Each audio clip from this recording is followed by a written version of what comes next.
నారాయణపేట జిల్లా మక్తల్ 6వ వార్డు ఎన్నిక తాత్కాలికంగా రద్దయింది. బీజేపీ అభ్యర్థి మహదేవ్ ఆత్మహత్యపై రగడ చెలరేగడంతో పోలీసులు దర్యాప్తు చేస్తున్నారు. మహదేవ్ కుమార్తె నుంచి ఫిర్యాదు బీజేపీ తీసుకుంది. ఇక అటు డీఎస్పీ లింగయ్యతో బీజేపీ నేతలు వాగ్వాదానికి దిగారు. మహదేవ్ భార్య నుంచి ఫిర్యాదు తీసుకోకుండా కుమార్తె నుంచి ఫిర్యాదు తీసుకోవడం ఏంటి అని బీజేపీ నేతలు ప్రశ్నించారు.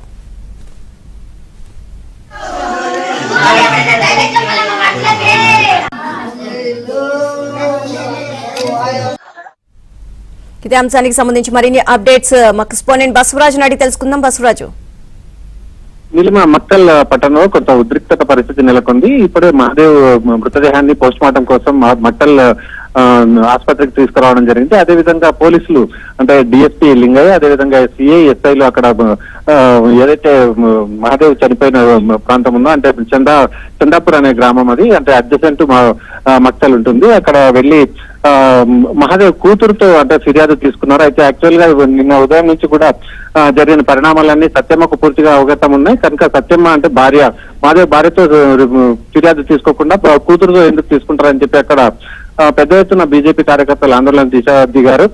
బీజేపీ సీనియర్ నాయకులు నాగరావు నామాజీ, అదేవిధంగా కొండయ్య ఆసుపత్రి ముందు ధర్నా చేస్తున్నారు. ఖచ్చితంగా భార్యతో ఫిర్యాదు తీసుకుని దోషులను శిక్షించాలన్న డిమాండ్ బీజేపీ నాయకుల నుంచి వినిపిస్తుంది.